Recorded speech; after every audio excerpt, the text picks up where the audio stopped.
सम्यक दर्शन शुद्धम योग ज्ञानम विरतिमेव चाप्नोति दुःख निमित्तमपिदं तेन सुलभं भवति। अनंतकारी परम करुणा सागर तारक देवादिदेव तीर्थंकर भगवंतोए जगतना जीव मात्रना कल्याण माटे धर्म शासननी स्थापना करे छे। शास्त्रकार भगवंतो फरमावे छे जीव स्वरूपे ज सुखमय छे अने माटे ज दरेक जीवने आ जगतनी अंदर सुख मेळवવાનો ज अभिलाष सतत हमेशा अंतरमा रह्या करे छे। पण जीव स्वरूपने खोई बैठेलो छे।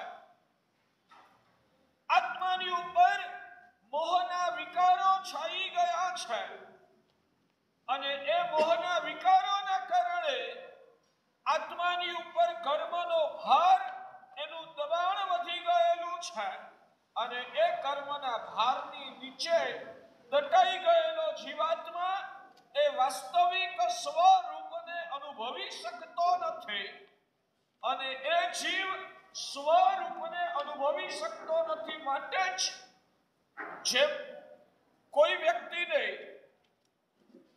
सुतो होय एनी उपर गादलाओनो ढगलो करी नाखवामां आवे तो अंदरमां रहेलो ए जीव गादलाना भार नीचे दटाયેલો जे रीते गुंगळामणनो अनुभव करे छे भाग्यशाળી एवी ज रीते कर्मना भार नीचे दटाયેલો आपणो जीवात्मा ए अंदरमां गुंगळामणनो अनुभव करे छे। आ गुंगळामणमांथी बहार केवी रीते નીકળવું છે?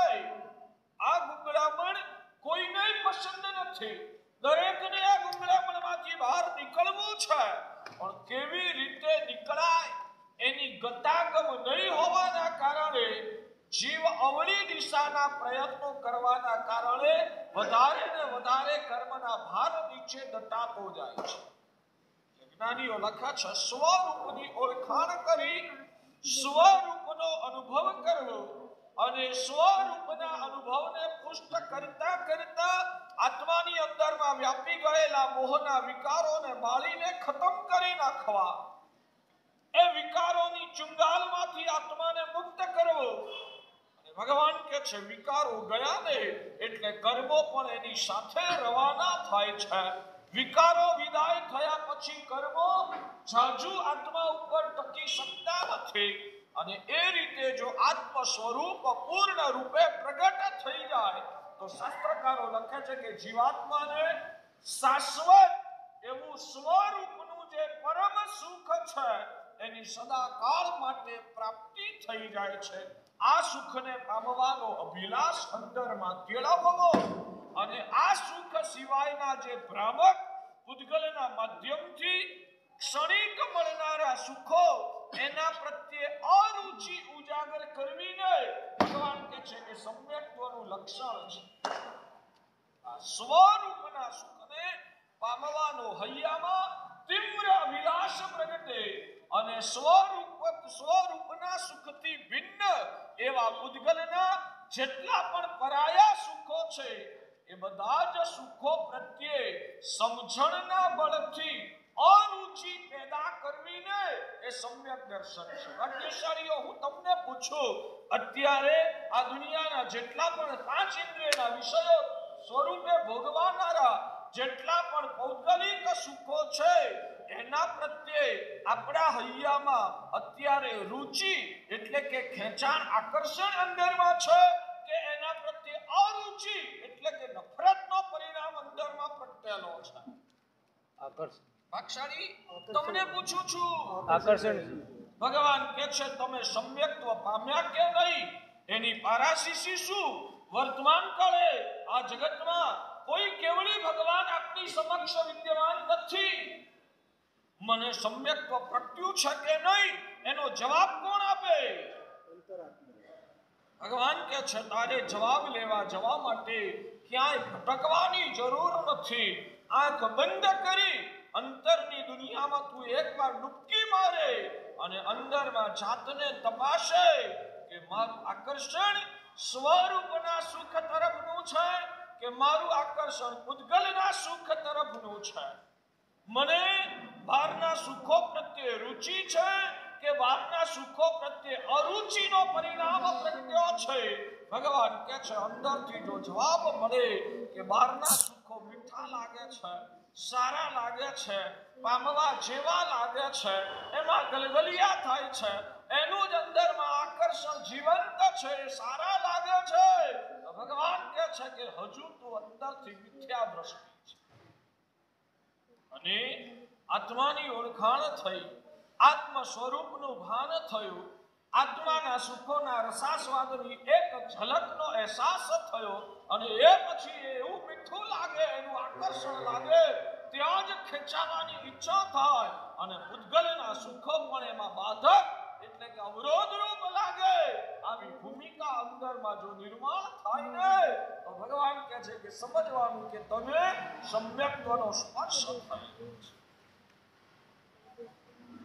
ગમે તેટલી સાધનાઓ કર્યા પછી અમારા શાસ્ત્રકાર ભગવંતો એવું કહે છે કે આ બધી જ કરેલી આરાધનાઓ છે ને એ મીંડા જેવી છે. ભાગ્યશાળી ઉપદાન તપ કર્યા એટલે મોટું મીંડું એમાં વધારો થયો, માસકમન કર્યું એટલે બીજું એક મીંડું વધ્યું, શત્રુંજય ગિરિરાજની 99 યાત્રા કરી એટલે ત્રીજું એક મીંડું વધ્યું, છરી પાડતો સંગ કરાવ્યો, ચોથું એક મીંડું વધ્યું. જેટલી આરાધનાઓ કરતા જાવ ને એટલા મીંડા વધતા જાય. ભાગ્યશાળી મારો સવાલ છે, તમારી દુનિયામાં મીંડાની કોઈ કિંમત ખરી કે નહીં? તમારી દુનિયામાં મીંડાની કોઈ કિંમત ખરી કે નહીં? એકલા મીંડાની નહીં સાહેબ. જો આગળ એકડો નથી ને તો મીંડાની કોઈ કિંમત નહીં, અને આગળ જો એક એકડો કરી દીધેલો છે ને તો 10-10 ના ગુણાકારમાં મીંડા છે કિંમત વધારતા જાય. બરાબર છે? તો આ ઉપધાનની કોઈ કિંમત ખરી? જો આગળ સમ્યક્ત્વનો એકડો હોય તો આ ઉપધાન રૂપી મીંડાની કિંમત છે. મસ્કમન કર્યું એની કોઈ કિંમત ખરી? ભગવાન કહે છે હા, આગળ જો સમ્યક્ત્વનો એકડો છે તો તારા માસખમણ રૂપી મીંડાની ઘણી કિંમત છે. શત્રુંજયની 99 યાત્રા કરી, કોઈ કિંમત ખરી? ભગવાન કહે છે હા, આગળ એકડો કર્યો હોય સમ્યક દર્શનનો તો મીંડાની કિંમત છે. કેટલી? 3 મીંડા થયા. માસખમણનું મીંડું, ઉપદાનનું મીંડું, 99 યાત્રાનું મીંડું, 3 મીંડા થયા. આગળ એકડો હોય ને તો 1000 ગણી કિંમત થઈ જાય. બરાબર છે માક્ષાણી? એટલે મીંડા મુકેલા કામના કે નકામા? મીંડા મુકેલા કામના કે નકામા? કામના. પણ આગળ એકડાની જગ્યા રાખી હોય, ભલે પહેલા 10 મીંડા કરી દો પણ પછી આગળ એકડાની જગ્યા રાખી છે અને એકડો મૂકી દો તો બધું જ કરેલું કામનું છે. પણ આગળ જો એકડો મૂક્યો નથી તો ભગવાન કહે છે પાછળ કરેલા મીંડાઓની કોઈ જ કિંમત નથી. એકડો કયો? એકડો કયો? સમ્યક દર્શન. અને સમ્યક દર્શન પ્રગટ્યું છે કે નહીં ખબર કેવી રીતે પડે? સમ્યક દર્શન પ્રગટ્યું છે કે નહીં ખબર કેવી રીતે પડે?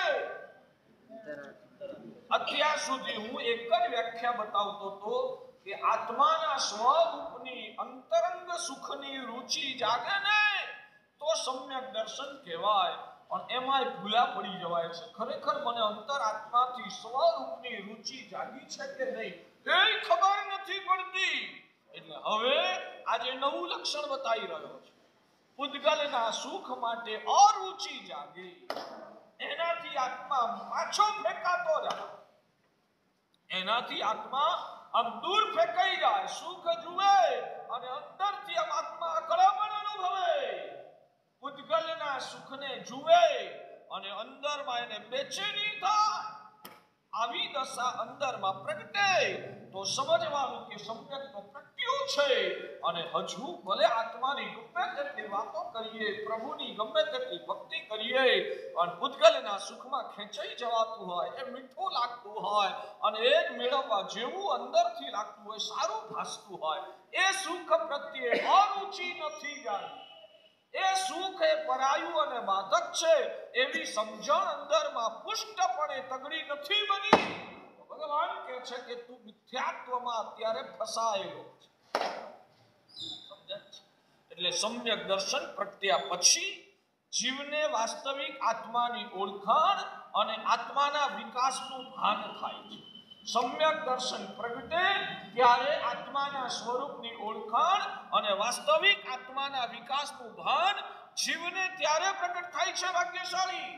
અને એ વિકાસનું ભાન પ્રગટ્યા પછી જીવ જેમ જેમ વિષય અને કસાયોના પરિણામોને ક્ષીણ કરતો જાય, જીવ ઉપવાસ કરે તેમ તેમ આત્માનો વિકાસ થયો કહેવાય તેવું નહીં. ઉપવાસ કરે તો આત્માનો વિકાસ થયો કહેવાય તેવું નહીં. 100 ખમાસમણ દઈ દે ત્યારે આત્માનો વિકાસ થયો કહેવાય તેવું નહીં. 100 લોગસનો કૌશક કરે એટલે આત્માનો વિકાસ થયો કહેવાય તેવું નહીં. પણ જ્યારે અંદરથી વિષયો અને કસાયોના પરિણામ ક્ષીણ થતા જાય, એનું જોર નબળું પડતું જાય, આત્મા એની અસરમાંથી ધીરે ધીરે બહાર નીકળતો જાય, આવી આત્માની ભૂમિકા પ્રગટે. ભગવાન કહે છે કે તો સમજવાનું કે તારા આત્માનો વિકાસ થયો કેવા. સમજાય છે? અમારા ઉદ્ધાન વાળા નિરાશ થઈ જાય, સાહેબ અમે આટલી ઉપવાસ નિવી આંબિલ કરીએ, આટલા ખમાસમણ કરીએ, આટલા કૌશક કરીએ, આનો કોઈ મતલબ નહીં. ભગવાન કહે છે કે આ વિષય કસાયના પરિણામોની ક્ષીણતા દ્વારા પ્રગટ થયેલી જે આત્મશુદ્ધિ છે એ મોક્ષનો અનંતર હેતુ છે. વિષય અને કસાયના પરિણામોની ક્ષીણતા થવાના કારણે પ્રગટેલી આત્મશુદ્ધિ એ મોક્ષનો અનંતર હેતુ છે. પણ દીધેલા ખમાસમણો, કરેલા કાયોત્સર્ગ, આચરેલી તપશ્ચર્યા, કરેલી ધર્મ આરાધના એ બધું પરંપર કારણ છે મોક્ષનું. એટલે કે ભોગ સુખને ભોગવતા ભોગવતા વિષય કસાયોને ક્ષીણ કરવાને એ કદાચ દુષ્કર અને કદાચ અશક્ય છે. પણ તપ ધર્મ, ચારિત્ર ધર્મ, આરાધનાઓ એ આચરતા આચરતા વિષય અને કસાયની ઉપર કંટ્રોલ મેળવવાનું સરળ બને છે. એટલે આ તમે જે આરાધના કરો છો, સાચું કેજો, આ જગ્યાએ અહીંયા આજે તમારે આવ્યાને લગભગ 1 મહિનો થયો. મહિના પહેલાનો મહિનો જે હતો એ યાદ કરો. આજથી 1 મહિના પહેલાનો જે મહિનો હતો એ વખતે ચિત્તના પરિણામો કેવા હતા, અને આ છેલ્લા મહિનામાં અત્યારે ચિત્તના પરિણામો કેવા છે? ભાગશાળી, શું ફરક લાગ્યો? વિષય અને કસાયના પરિણામો મંદ પડ્યા છે, નબળા પડ્યા છે. શેના કારણે? આ બધા ખમાસમણ દીધા, કાયોત્સર્ગ કર્યા, ઉપાશ્રયમાં રહ્યા, નવકારવાળીઓ ગણી, આરાધનામાં પરોવાયા ને એટલે વિષય અને કસાયના પરિણામોનો ક્ષય થઈ ગયો ને. તમારા વિષય અને કસાયના પરિણામોનો ક્ષય થયો ને ભાગ્યશાળી? હા, ક્ષય નથી થયો, ઉપશમ થયો છે. ક્ષય નથી થયો, ઉપશમ થયો છે. ક્ષય થઈ જાય ને તો હવે પછી નિમિત્ત મળે ને તોય વિષયના તોફાનો ના થાય. જો વિષય કસાયના પરિણામોનો ક્ષય થઈ ગયો હોય તો નિમિત્ત મળે ને તો પણ એ વિષય અને કસાયના પરિણામો જાગૃત ના થાય. પણ હવે ઉપદાન પાર્યા પછી ઘેર જાઓ અને થોડા દાડા એ સંસારના વાતાવરણની અસરમાં રહ્યા, અને તો પણ જો હવે રાગદ્વેષ ન થાય ને તો માનું કે તમે ઉદ્ધાનમાં વિષય કસાયનો ક્ષય કર્યો છે. પણ જો ત્યાં ગયા પછી પાછા એ વિષય અને કસાયના પરિણામો જાગૃત થઈ જવાના હોય તો એવું માનવું પડે કે અહીંયા જે અત્યારે શાંતિ તમે અનુભવો છો ને એ વિષય અને કસાયનો ક્ષય નથી કર્યો, પણ વિષય અને કસાયનો તમે ઉપશમ કર્યો છે. સાચું કેજો ભાગ્યશાળી. હવે આજે 1 મહિનો વીત્યો, કેવું લાગે છે અમારા ત્યાં? વિષય કસાયના સુખોના રંગરાગ અમારે ત્યાં નથી. વિષય કસાયના રંગરાગ અમારા ત્યાં નથી. પણ આમ તમને અહીંયા આમ શાંતિની દ્રષ્ટિએ કેવું લાગ્યું? બોલો તો ખરા યાર. હા, પરાણી બોલવું પડે છે, બોલો ને. કેવું લાગ્યું? મોટેથી બોલો ને. સારું એટલે શું સારું લાગ્યું? શાંતિનો અનુભવ થાય છે. ખરેખર જેને શાંતિનો અનુભવ થતો દાદો ચા કરતો થાય છે. બહુ સરસ. મને ખબર છે ગમે તેટલું કહીશ ને 47મો દાડે ભાગી જ જવાના છે. કઈ નહીં તો પણ મારે તમને એક કહેવાય ને સમજણ ક્લિયર કરાવવી છે કે અત્યારે વાસ્તવમાં શાંતિ ઘરમાં હતા એના કરતા વધારે શાંતિ લાગે ને. આ શાંતિ શેના કારણે થઈ છે? આરાધનાના કારણે નહીં. વિષય અને કસાયોના તોફાનો અહીંયા શાંત પડ્યા છે. તમારા અહીંયા ગાડે રહ્યા છો એટલા દિવસ દરમિયાન વિષય અને કસાયના પરિણામો શાંત પડવાના કારણે તમને અહીંયા અંદરની શાંતિનો અહેસાસ થાય છે. બરાબર છે? બરાબર. જો આ સત્ય અંદરમાં જળબેસલા કોતરાઈ જાય ને તો કદાચ અહીંયા સમ્યક દર્શન પ્રગટી. આ સમજણ દ્વારા કે આ જે પરમ આનંદ અનુભવાય છે એ ભોગ સુખનો વિષય સુખનો આનંદ નથી. આ જે આનંદ અનુભવાય છે ને એ ભોગ સુખનો આનંદ નથી, પણ વિષય અને કસાયના પરિણામો શાંત પડી જવાના કારણે અંદરમાં અનુભવાતી આ શાંતિનો પરમ આનંદ છે. ખ્યાલ આવે છે ભાગ્યશાળી?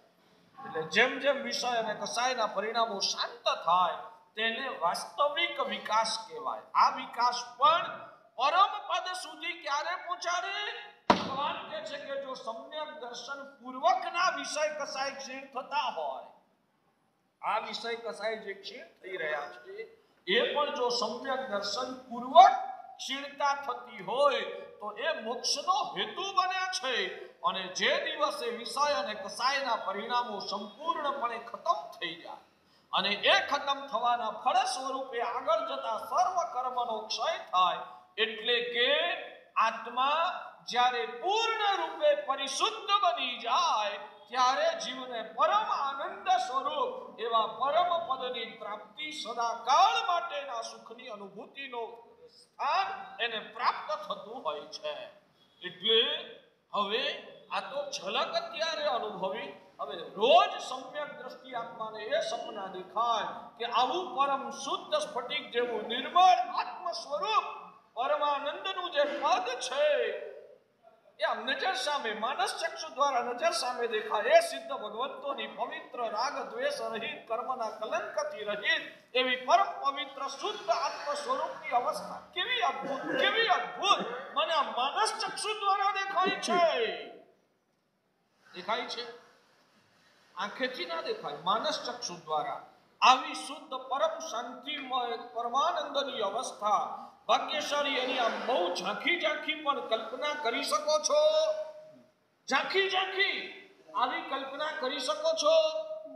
મને એ ત્યાં પહોંચવું છે, મારે એવા બનવું છે. એ ક્યારે એ કયા ભવે એવી અવસ્થા આવશે હું ત્યાં પહોંચીશ.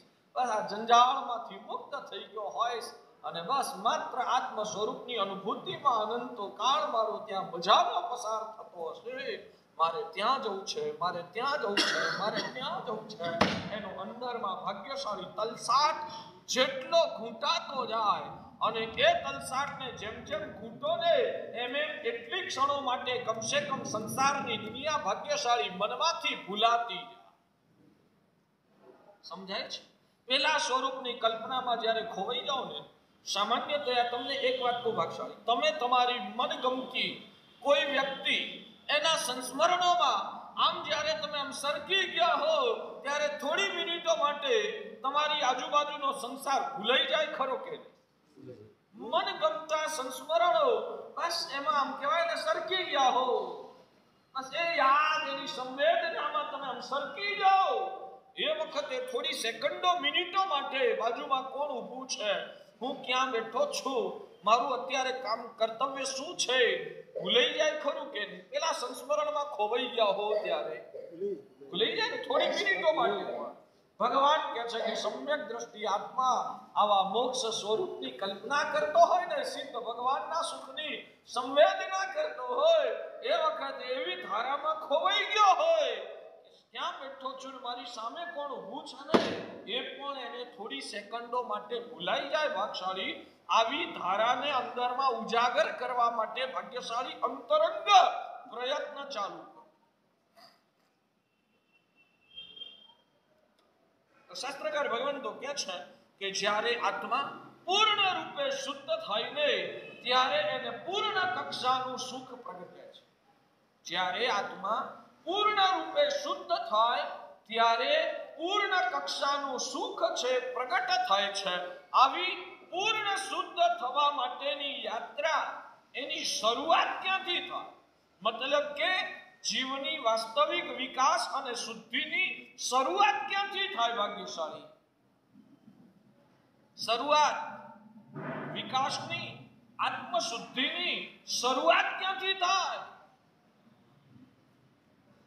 નિગોદમાં નીકળે ત્યાંથી, નિગોદમાંથી નીકળે ત્યારથી આત્માને શુદ્ધ થવાની શરૂઆત થાય? ભગવાન કહે છે ના, જ્યાં સુધી જીવ ચર્માવર્તમાં આવતો નથી ત્યાં સુધી એની શુદ્ધિની શરૂઆત પણ થતી. ખ્યાલ આવે છે? જ્યાં સુધી જીવ ચર્માવર્તમાં આવતો નથી ત્યાં સુધી જીવની શુદ્ધિની શરૂઆત પણ થતી નથી. જીવની શુદ્ધિની પરાકાષ્ઠા ક્યારે થાય? જીવની શુદ્ધિની પરાકાષ્ઠા ક્યારે આવે? મોક્ષ પર. જ્યારે મોક્ષે પહોંચે ત્યારે પૂર્ણ શુદ્ધ થાય. પણ એ શુદ્ધતાની શરૂઆત ક્યાંથી થાય? નહીં, નિગોદમાંથી બહાર નીકળે ત્યારે તો અકામ નિર્જરા કરવા દ્વારા એને અવ્યવહાર રાશિમાંથી વ્યવહાર રાશિમાં આવવાનું સૌભાગ્ય પ્રાપ્ત થયું. 84 લાખ યોનિમાં કોઈ પણ જગ્યાએ અવતાર લેવા માટેનું એને લાયસન્સ મળી ગયું અને કદાચ અકામ નિદ્રા કરતા કરતા કષ્ટ વેઠે અને એનાથી જે પુણ્ય થાય એ પુણ્ય દ્વારા એને બેન્દ્રિય, તેન્દ્રિય, ચૌરેન્દ્રિય, પંચેન્દ્રિય કે દેવ, મનુષ્ય, તિર્યંશના અવતારો ધારણ કરવાનું સૌભાગ્ય પ્રાપ્ત થાય. પણ વાસ્તવમાં જેને આત્માની અંતરંગ શુદ્ધિ કહેવાય એવી શુદ્ધિ પંચેન્દ્રિય બની જાય ને તો પણ પ્રગટ થતી નથી.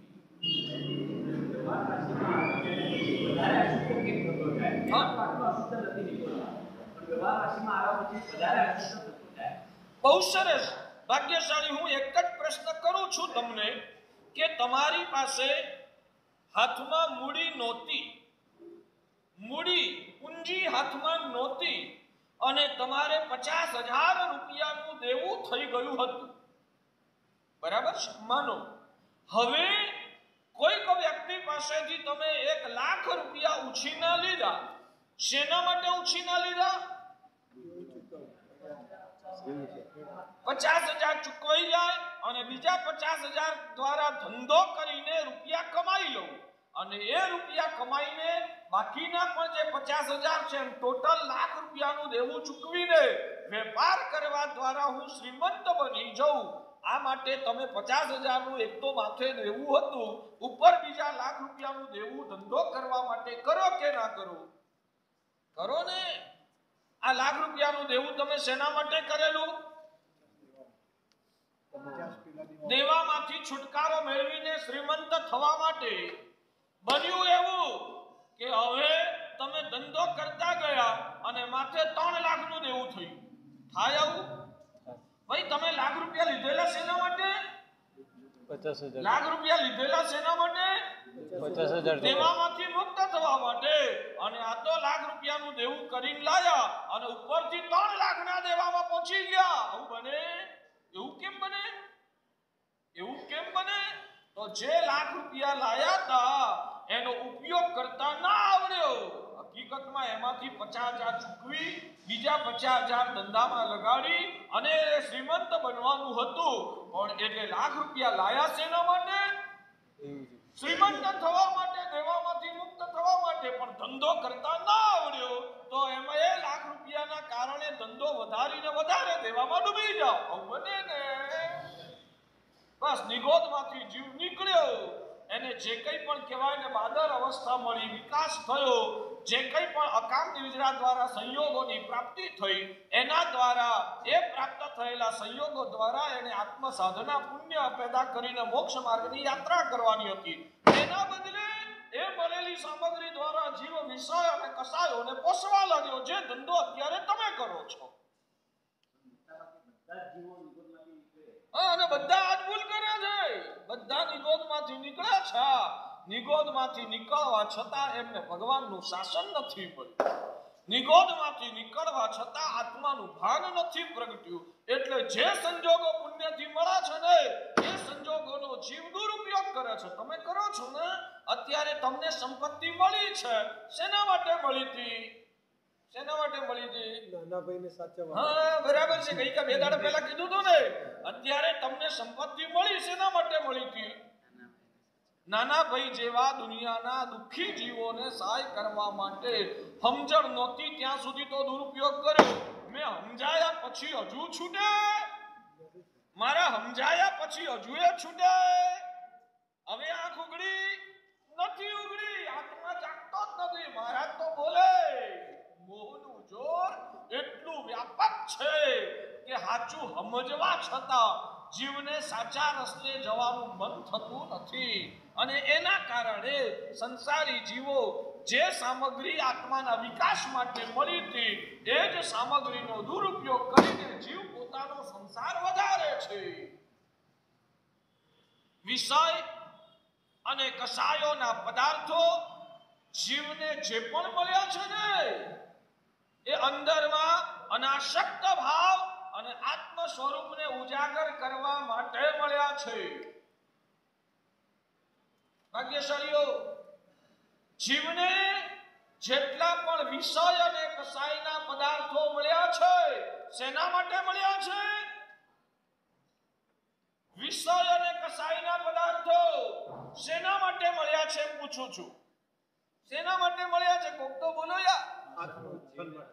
આત્માના અનાસક્ત ભાવને ઉજાગર કરવા માટે મળ્યા છે. સાહેબ, એવું કેવી રીતે?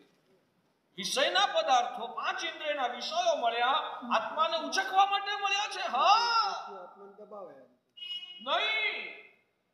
વિષય અને કસાયના પદાર્થો આત્માને ઉચકવા માટે જ મળ્યા છે. તમને ઉપયોગ કરતા આવડતા નથી એટલે તમે દબાઈ જાઓ છો.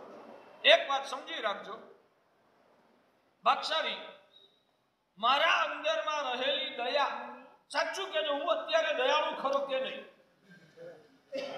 દેખાય છે મારી દયા? મારી દયા દેખાય છે?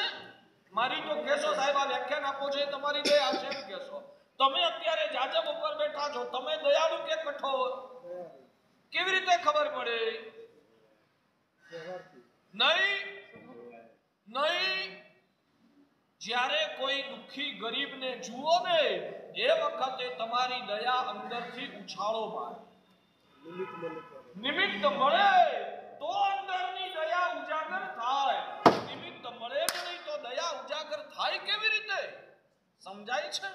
એટલે અંદરની દયાને ઉજાગર કરવા માટે બહાર દુઃખી વ્યક્તિનું નિમિત્ત મળવું તે આવશ્યક છે. બરાબર છે? તમારા અંદરમાં ક્ષમા નામનો ગુણ છે. એ ક્ષમા નામના ગુણને પુષ્ટ થવાની તક ક્યારે મળે? કોઈ વ્યક્તિ ગુસ્સો કરે, કોઈ વ્યક્તિ તમારી સાથે અપરાધ ભર્યો વ્યવહાર કરે અને એ વખતે તમારો ક્ષમા નામનો ગુણ જાગૃત થાય, તમે સમજણ દ્વારા ક્ષમા ટકાવો એટલે તમારો ક્ષમા નામનો ગુણ છે પુષ્ટ બને. પણ એ ગુણ પુષ્ટ ક્યારે બને? કોઈ વ્યક્તિ ગુસ્સો કરવા વાળો સામે આવે તો તમારા ક્ષમા નામના ગુણને પુષ્ટ થવાનું નિમિત્ત એટલે તક પ્રાપ્ત થાય. બરાબર છે ને? તમારો ક્ષમા ગુણ પોસાય ક્યારે? સામે કોઈ નિમિત્ત જ ન મળે તો તમારો ક્ષમા ગુણ પોસાય કેવી રીતે? સમજાય છે? તો કોક વ્યક્તિ ગુસ્સો કરે છે તમારા ક્ષમા ગુણને પોષવા માટેનું નિમિત્ત છે. એવી રીતે તમારા અંતરમાં વિષયના પદાર્થો પ્રત્યે તમારા અંતરમાં પાંચ ઇન્દ્રિયના વિષયો એટલે કે ભૌતિક પદાર્થો પ્રત્યેનો વૈરાગ્ય પ્રજ્વલિત ક્યારે બને? વિષય કસાય મળે ત્યારે. સામે પાંચ ઇન્દ્રિયના ભોગ સુખના વિષયો મળે તો એ વખતે સમજણથી તમારા વૈરાગ્યને તમે પુષ્ટ કરી શકો. નિમિત્ત જ ન મળે તો અંદરનો વૈરાગ્ય પુષ્ટ થાય કેવી રીતે? સમજાય છે? એટલે તમને જે ભોગ સુખના નિમિત્તો મળ્યા છે એ અંદરના વૈરાગ્યને પોષવા માટે મળ્યા છે. તમને જે કસાયના નિમિત્તો મળ્યા છે એ તમારા અંદરના સમતા ભાવને પોષવા માટે મળ્યા છે. પણ અજ્ઞાનના કારણે એ નિમિત્તોનો સદુપયોગ કરતા તમને નથી આવડતો એટલે તમે એમાં ફસાઈ જઈને તમારા આત્માને નુકસાન કરી લેશો. સમજાય છે? બોલો, વિષયોના નિમિત્તો મળ્યા શેના માટે? આત્માના ઉત્થાન માટે, અંદરના અનાસક્ત ભાવને વૈરાગ્ય ભાવની વૃદ્ધિને કરવા માટે મળ્યા છે. નિવીની અંદર નીચે ગયા અને મીઠાઈને ફરસાણ છે પીરસવામાં આવ્યા શેના માટે? શેના માટે? તમારા ત્યાગ ભાવને પોષવા માટે અહીંયા આગળ મીઠાઈઓ પીરસવામાં આવે છે. એમાં કોક વિરલા જીવો ભાઈઓમાં અને બહેનોમાં આજે પણ છે. એ વિરલા જીવો છે ને એમાં ફસાતા નથી. ત્યાં વૈરાગ્ય નહીં જોયા. મારે આ શરીરને ટકાવવા કાલનો ઉપવાસ કરવા, 2 દ્રવ્ય રોટલી ને દાળ પેટ ભરીને ખાઈ લઉં, કાલનો ઉપવાસ મજાથી થઈ જશે. વચ્ચે આ જીભડીને દલાલી મળે એવું કાંઈ ના જોઈએ. સામે જ્યારે કહેવાય ને પેલો પીરસવા આવે અને થોડુંક લો આગ્રહ કરે ને ત્યારે એ નિમિત્તને પામીને સાધકનો વૈરાગ્ય અને ત્યાગનો પરિણામ પુષ્ટ થાય છે.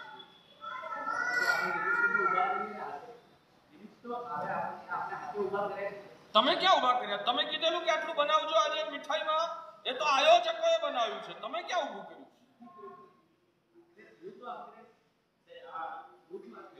કોના માટે થયું? ભલે કર્યું કોણે? આ થયું તો તમારા વૈરાગ્ય માટે થયું છે એમ કહું છું. આ નિમિત્તો સંઘે આયોજકોએ શેના માટે પૂરા પાડ્યા છે?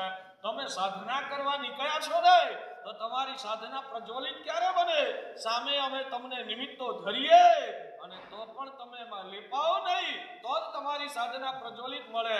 સામે રોટલી ને દાળ સિવાય કશું આવે જ નહીં તો તમને વૈરાગ્ય પોષવાની તક ક્યાં મળે? એટલે અહીંયા વિષય અને આ એક કહેવાય ને નિશ્ચય એની વાત છે વાકશાળી.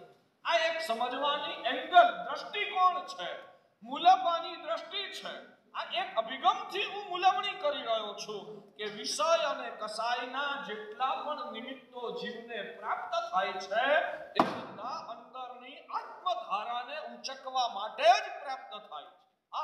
તમને એમાં ઉપયોગ કરતા બચતા આવડતું નથી એટલે તમે ફસાઈ જાઓ છો.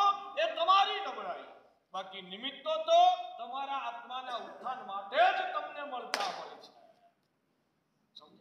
એટલે આજ સુધી ફસાયા હોઈએ તો હવે સાવધાન બનવાનું કે હવે સાહેબે આપણને અભિગમ આપ્યો કે આમાં જ તારી આત્મભાવધારાને ઉચકવાનું છે. સમજાય છે બાકી સર? તો જ્યારે આત્મા મોક્ષ પદને પ્રાપ્ત કરે ત્યારે પૂર્ણ રૂપે પરિશુદ્ધ એવી આત્મશુદ્ધિ પ્રાપ્ત થાય. પણ એની શરૂઆત ક્યાંથી થાય? નિગોદમાંથી નીકળે ત્યાંથી આત્મશુદ્ધિની શરૂઆત નથી થતી. ત્યાં અકામ નિદ્રા દ્વારા પુણ્ય વધે છે અને પુણ્ય વધવા દ્વારા જીવને ભૌતિક સંયોગોની પ્રાપ્તિ ચોક્કસ થાય છે. પણ આત્મશુદ્ધિની શરૂઆત નિગોદમાંથી નીકળે ત્યારથી ના થાય. આત્મશુદ્ધિની શરૂઆત ક્યારથી થાય?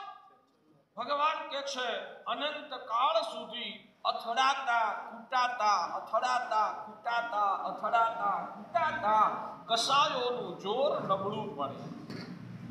માણસને છે ને જેમ ભાગ્યશાળી ઉંમર વધે અને વર્ષો વીતતા જાય, બાલ્યકાળ આવે, યૌવન આવે, પુખ્ત અવસ્થા આવે, પ્રૌઢાવસ્થા આવે, વૃદ્ધાવસ્થા આવે, એ વખતે જે રીતે કુદરતી રીતે વયનો પરિપાક થતા થતા શરીરની શક્તિઓ જેમ કમજોર પડે ને, વૃદ્ધાવસ્થા આવતા આવતા ગમે તેવો સિંહ જેવો કહેવાય ને સક્ષમ વ્યક્તિ પણ જેમ ઉંમર વધે તેમ તેમ શરીરની શક્તિઓ, આત્મબળ, મનોબળ કમજોર પડે કે ના પડે? એવી રીતે અનંત કાળ સુધી આ સંસારમાં અથડાતા કૂટાતા જીવના અંદરની કહેવાય ને વિષય અને કસાયોની શક્તિઓ પણ નબળી પડે છે. અને એ શક્તિઓ નબળી પડતા હવે એ હદે શક્તિઓ ક્ષીણ થઈ કે હવે આ જીવ એક પૂતગલ પરાવર્ત કાળથી વધારે આ સંસારમાં રખડી શકે એવી તાકાત કસાયોની ખલાસ થઈ ગઈ છે. બોલું ફરીને, હવે આ જીવ એક પૂતગલ પરાવર્ત કાળ કરતા વધારે હવે આ સંસારમાં રખડી શકે તેમ નથી. એ હદે કસાયોનું જોર નબળું પડ્યું હોય ને ત્યારે હવે જીવ ચરમાવર્તમાં આવે છે. મને ખબર છે આ બધા શબ્દો તમને અઘરા પડે છે. હું શું કહેવા માંગુ છું એ કેટલું તો બમ્પર જાય છે બધી મને ખબર છે, પણ કાંઈ નહીં, આ સાંભળતા જ જૈન શાસનના માર્ગનો પરિચય થશે. વેદના સાથે કહું વાક્ષાળી, તમે જૈન ધર્મની કદાચ કહેવાય ને થોડી ઘણી ગતાનુગતિકતાથી પરંપરાગત રીતે માતા પિતા કે ધર્મગુરુએ શીખવાડ્યું એવું આચરણ આચરી લો છો, તમે બધા ધર્મ કરી લો છો, પણ જૈન શાસન અને મોક્ષનો માર્ગ શું છે, આત્માનો વિકાસક્રમ કઈ રીતે આગળ વધે છે, આની તમને કદાચ ભાગ્યશાળી સમજણ જ નથી. અને એ સમજણ નથી માટે જે આત્મ તત્વની સંવેદના થવી જોઈએ, જે પૂતગલ પ્રત્યે અસારતાની બુદ્ધિનો અહેસાસ થવો જોઈએ, અંદરમાંથી પૂતગલનો રાગ જે નબળો પડવો જોઈએ અને આત્મભાવ સાથે જે જોડાવો જોઈએ ને એ થઈ શકતું નથી. અને એ થાય ત્યારે સમ્યક દર્શન પ્રગટે. એ નથી પ્રગટ્યું ત્યાં સુધી કરેલી ગમે તેટલી આરાધનાઓ પણ મોક્ષનો હેતુ બની શકતી નથી. એટલે મારો પ્રયાસ એ છે કે તમે શરીર તરફની દ્રષ્ટિને શરીરથી ઊંચે ઉઠાવી તમારી દ્રષ્ટિને આત્માની અંદર જોડવાનો તમે પ્રયત્ન કરો. જ્યારે આ બધું જ્ઞાન અને સમજણ તમને પ્રગટ્યા હશે ને, અને જ્યારે બંધ આંખે આ બધી વાતોનો સ્વાધ્યાય કરતા શરીર અને આત્માના ભેદનો અહેસાસ કરવાનો જ્યારે પ્રયત્ન કરશો ને, ત્યારે એવી સંવેદનાઓ ઉજાગર થશે કે આ દુનિયાના ભૌતિક ભાવોથી ક્ષણભર માટે તમે અલિપ્ત બનવામાં કદાચ સફળ બની શકશો. અને એ ધારા પકડાઈને તો તમારા માટે મોક્ષ માર્ગનો દરવાજો ખુલી જશે. એટલે કદાચ તમને દેખીતી રીતે લાગે કે મહારાજ સાહેબ અત્યારે પ્રવચનમાં જે સંભળાવી રહ્યા છે ને અમને સીધું કાંઈ ઉપયોગી નથી બનતું. સાહેબ સામાયિક કેવી રીતે કરાય એ શીખવાડો, સાહેબ નવકારવાળી કેવી રીતે ગણાય એ શીખવાડો ને, સાહેબ ભગવાનની પૂજા આમ કરાય કે આમ કરાય એ શીખવાડો ને, સાહેબ ભક્ષે શું કહેવાય ને અભક્ષે શું કહેવાય એ ચોક્કસ બધું શીખવાડવાનું છે. પણ એ શીખવાડતા પહેલાનો ભેદ હું આત્મા છું એ સત્યની સંવેદના થાય અને પૂતગલ તરફનું તમારું જે કહેવાય ને વળગણ છે ને એનું જોર કમસે કમ નબળું પડે ને તો આત્મા પાત્ર બને. અને એ રીતે આત્મા પાત્ર બન્યા પછી જે શીખાશે ને એ બધું સીધું જ આત્માને ગુણકારી બનશે. જ્યાં સુધી આત્માની રુચિ જાગી નથી ત્યાં સુધી ગમે તેટલું શીખવાડીશું આ ખવાય ને આ ન ખવાય, આ આચરણ કરાય ને આ ન કરાય, આપણે આમ જીવવું જોઈએ આમ ન જીવવું જોઈએ, બધું જ શીખવાડીશું, પણ આત્માની ઓળખાણ, આત્મા સાથેનું અનુસંધાન, આત્મ તત્વનું સંવેદન એ અંદરમાં જો નથી પ્રગટ્યું ને તો ગમે તેટલા તપ ત્યાગ આરાધના કર્યા કરશો તો એના દ્વારા સંસાર તમારો સુકાશે નહીં. મારે તમારો સંસાર સુકવવો છે એટલે તમને તમારા આત્માની તરફ દોરી જવાનો અત્યારે ભાગ્યશાળી હું આ એક પ્રયત્ન સરખો કરી રહ્યો. સમજાય છે? એટલે આત્મા જ્યારે ચરમાવર્તમાં આવે ને ત્યારે શું થાય? અમારા ત્યાં શાસ્ત્રમાં લખે, જ્ઞાનીઓ લખે, પહેલા તો ચરમાવર્ત શું કહેવાય એ સમજીએ, એના પછી બધી વ્યાખ્યાઓ સમજાવીશ ને થોડો ટપકો પડશે. ચરમાવર્ત એટલે શું? ચરમાવર્ત એ શોર્ટ શબ્દ છે. એમાંથી એક શબ્દ છે ને પેલું શોર્ટમાં બોલવા માટે આપણે વચ્ચેનો શબ્દ છે ને લોપ કરી નાખ્યો છે. ચર્માવર્ત માટે શાસ્ત્રમાં વપરાયેલો શબ્દ ચરમ પૂદગલ પરાવર્ત. ચરમ પૂદગલ પરાવર્ત આટલો લાંબો શબ્દ એને શોર્ટની અંદર આપણે ચર્માવર્ત કહીશું. કયો શબ્દ? ચરમ પૂદગલ પરાવર્ત. ચરમ પૂદગલ પરાવર્ત. બોલવાનું છે ચરમ પૂદગલ પરાવર્ત. મોટેથી ચરમ પૂદગલ પરાવર્ત. ચરમ પૂદગલ પરાવર્ત એનો વાસ્તવિક શબ્દ છે. એને શોર્ટની અંદર આપણે વારે વારે આ શબ્દનો ઉપયોગ કરવો પડે. દર વખતે લાંબુ બોલવાનો કંટાળો આવે. આપણે એને શોર્ટ કરી નાખ્યું ચર્માવર્ત. આપણે એટલે શાસ્ત્રમાં જ લખેલું છે.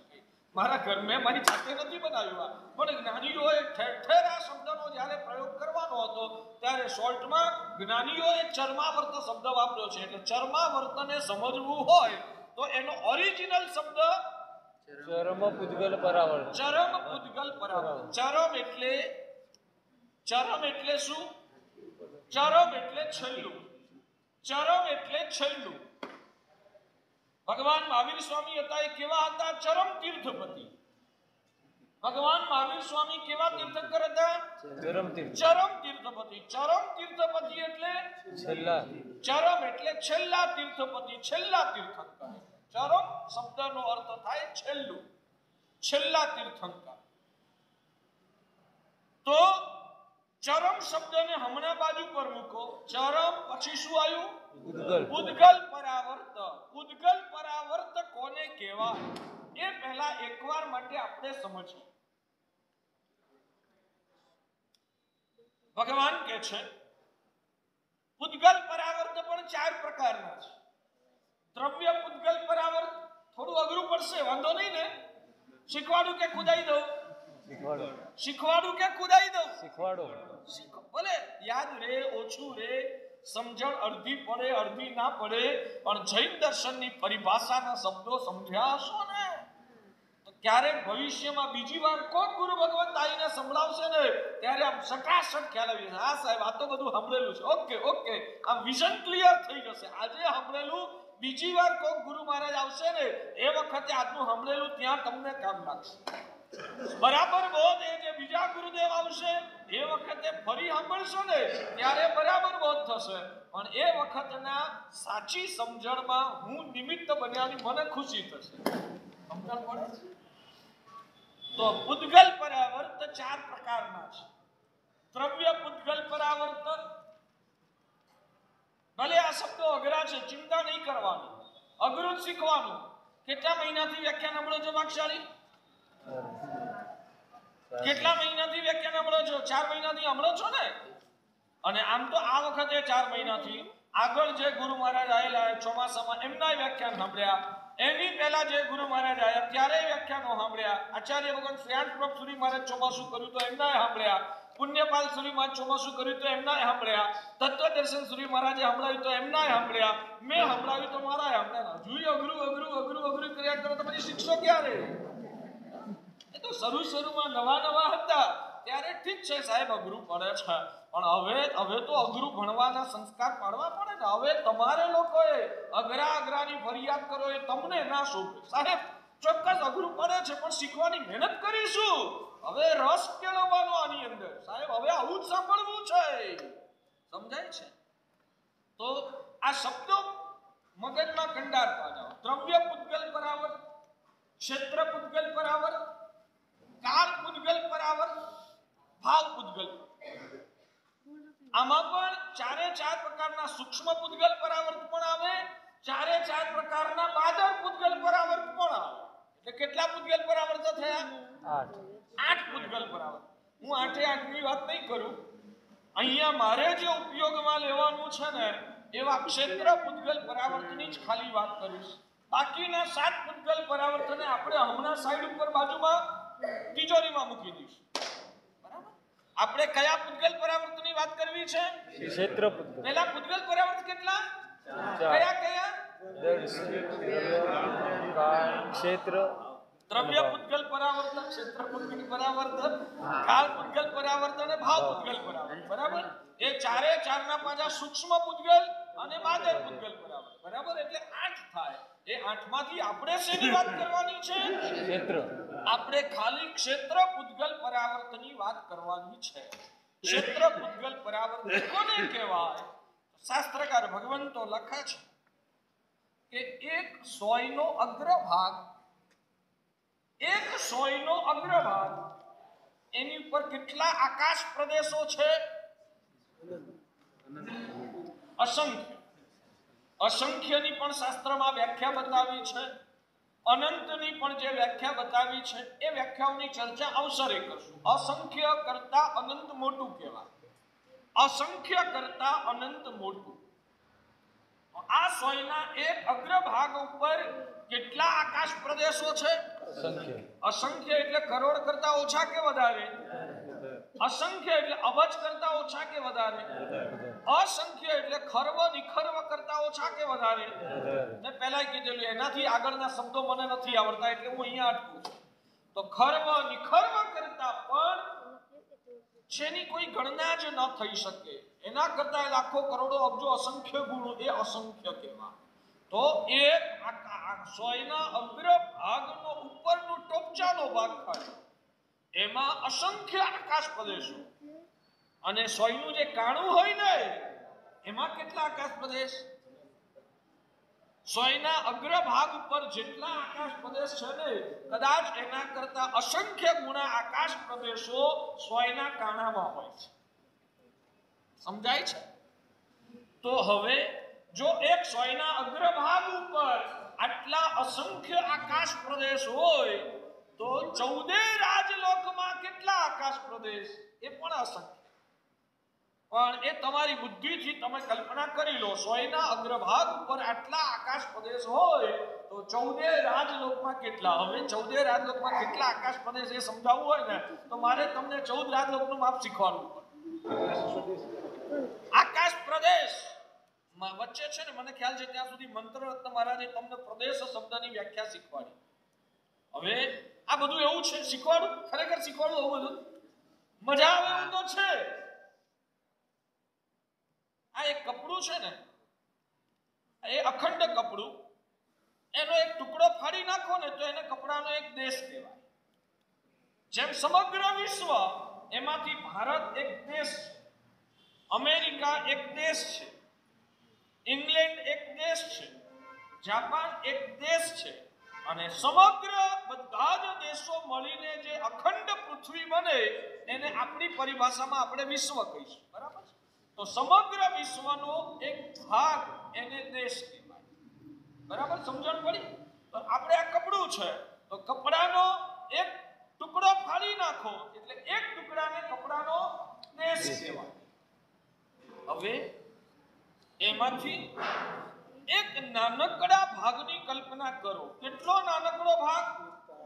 તમારી બુદ્ધિથી પણ તમે જેના કાતરથી તો 2 ટુકડા ના જ કરી શકો, પણ તમારી બુદ્ધિની કલ્પનાથી પણ તમે 2 ટુકડા ના કરી શકો એટલો નાનકડો ભાગ, એને પ્રદેશ કહેવાય. એટલા ભાગની કલ્પના કરવાની, એટલા ભાગને પ્રદેશ કહેવાય કે જેના બુદ્ધિની કલ્પનાથી પણ તમે 2 ટુકડા ના કરી શકો. એટલો સૂક્ષ્મમાં સૂક્ષ્મ ભાગ, એ ભાગને પ્રદેશ કહેવાય. અને એ ભાગ આ કપડાથી છૂટો પડી ગયો તો એને પરમાણુ. એ ભાગ આનાથી છૂટો પડી ગયો તો એને પરમાણુ કહેવાય. છૂટો નથી પડ્યો, આની સાથે કનેક્ટેડ છે. કેટલો ભાગ? પરમાણુ જેટલો. પરમાણુ જેટલો લાસ્ટ જે છેડાનો ભાગ છે એને આની સાથે કનેક્ટેડ હોય તો પ્રદેશ કહેવાય. છૂટો પડી જાય તો પરમાણુ કહેવાય. એનો એ જ ભાગ. પ્રદેશનું માપ અને પરમાણુનું માપ એક સરખું. પ્રદેશનું માપ અને પરમાણુનું માપ એક સરખું. પણ જ્યાં સુધી કપડાની સાથે જોડાયેલું ત્યાં સુધી એને પ્રદેશ કહેવાય, અને કપડાથી છૂટું પડી જાય તો પરમાણુ કહેવાય. એમ આ 14 રાજલોકની અંદર એક સોયનો અગ્રભાગ, એની ઉપર પણ અસંખ્ય આકાશ પ્રદેશો છે. એમાંથી તમારી બુદ્ધિની કલ્પના દ્વારા, તમારી એટલે મારી ને તમારી તો બુદ્ધિનું એક ગજુ નથી કે આ કલ્પના પણ કરી શકીએ.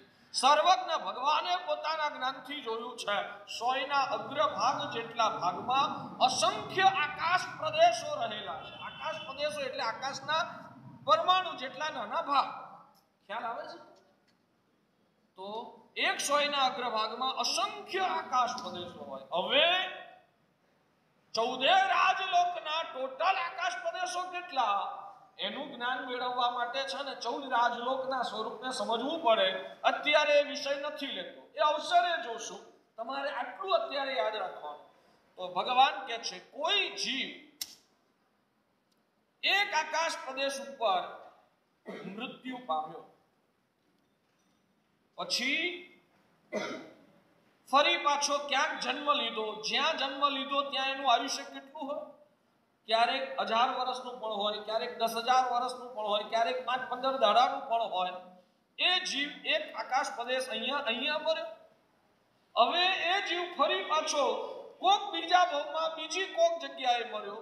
તો અહીંનો આકાશ પ્રદેશ એક, ત્યાંનો આકાશ પ્રદેશ બીજો, બે. હવે ત્યાંથી મર્યો એટલે વળી પાછો ક્યાંક ત્રીજી જગ્યાએ જન્મ લેશે. એ જ્યાં જન્મ લે ત્યાં જિંદગી જીવે, ત્યાં જિંદગી મર્યા પછી આયુષ્ય પૂરું થાય ત્યાંથી મરે એટલે ત્રીજો આકાશ પ્રદેશ થયો.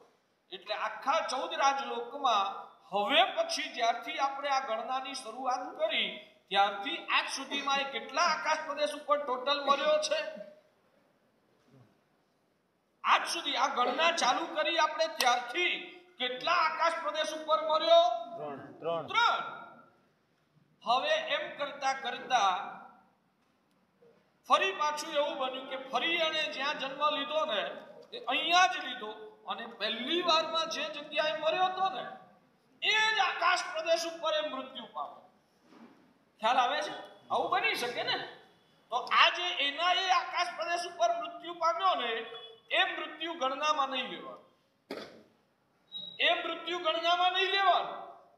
વળી પાછો ક્યાંક જન્મ લીધો, કોક ઠેકાણે આયુષ્ય પૂરું થયું અને નવા કોક ચોથા આકાશ પ્રદેશ ઉપર મૃત્યુ પામ્યો તો એના કુલ 4 આકાશ પ્રદેશ ઉપરના મૃત્યુ ગણાય. ટોટલ કેટલા મૃત્યુ થયા? 5. પણ ગણાય કેટલા? 4. હવે વળી પાછો નવી કોક જગ્યાએ જન્મ લીધો, જીવ્યો, આયુષ્ય પૂરું થયું અને નવી કોક જગ્યાએ મૃત્યુ પામ્યો એટલે 5મો આકાશ પ્રદેશ થયો. વળી પાછો 3 નંબરના આકાશ પ્રદેશ ઉપર મૃત્યુ પામ્યો ફરી નવી વારમાં, તો એ પાછું ગણવાનું નહીં. તો જ્યાં ફરીને એકના એક આકાશ પ્રદેશ ઉપર મૃત્યુ પામે એ ગણના નહીં કરવાની.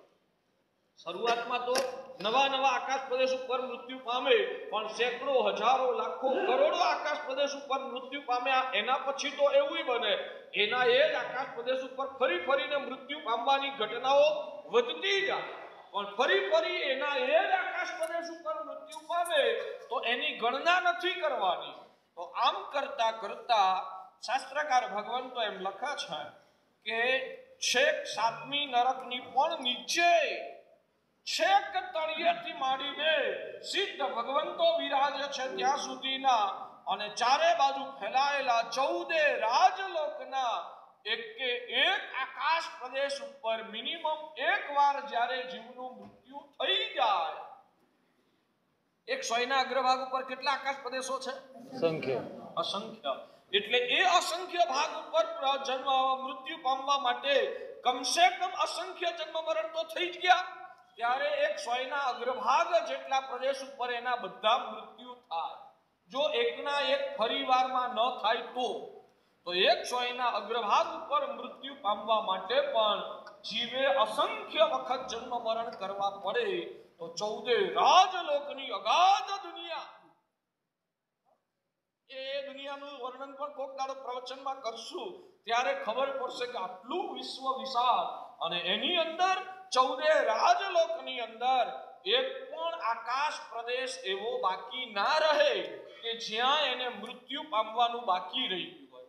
14 રાજલોકના તમામ આકાશ પ્રદેશો પર મૃત્યુ પામ્યો પણ છેક એક બાજુના કોઈ એક ખૂણાના એક આકાશ પ્રદેશ ઉપર મૃત્યુ પામવાનું બાકી રહી ગયું તો એનું આખું પૂતગલ પરાવર્ત પૂર્ણ થયું ના કહેવાય. હવે 14 રાજલોકમાં એક પણ આકાશ પ્રદેશ એવો બાકી નથી કે જ્યાં એનું મૃત્યુ થયું ન હોય.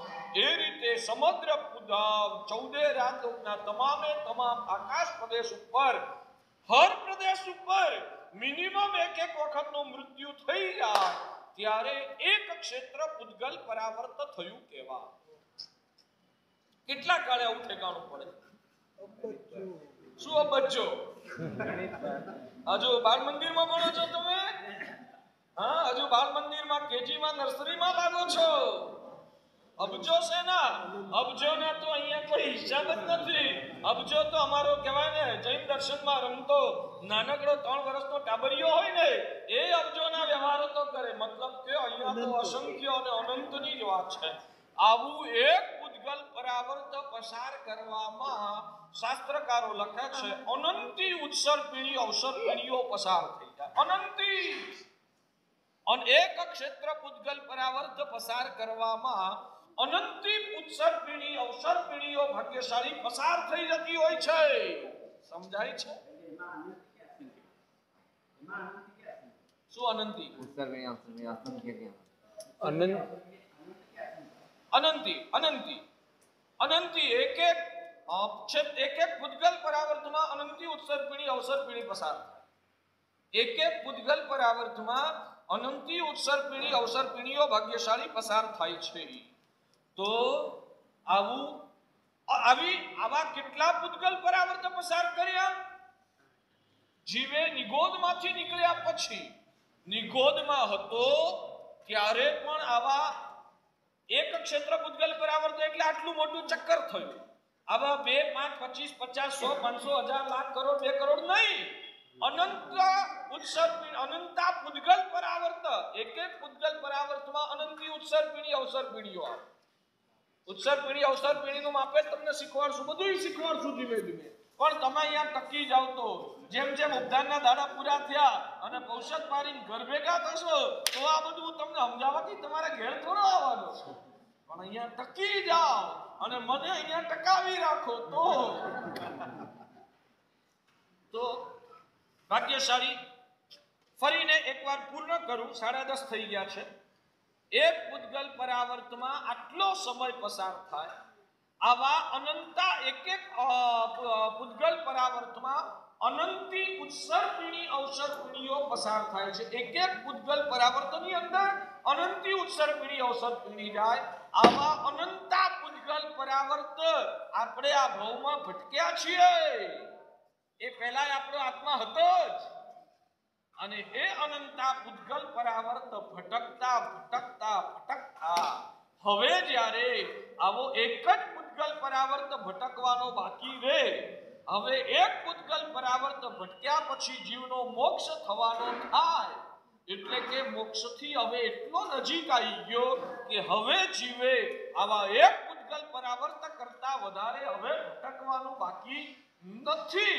આવી અવસ્થા જ્યારે આવે ત્યારે જીવ ચર્માવર્તમાં આવ્યો કહેવાય. બરાબર છે? તો હવે એ ચર્માવર્તમાં આવ્યો છે કે નહીં ખબર કેવી રીતે પડે? એની વિશેષ વિચારણાઓ આગળના પ્રવચનમાં અનુકૂળતા મુજબ કરતા રહીશું.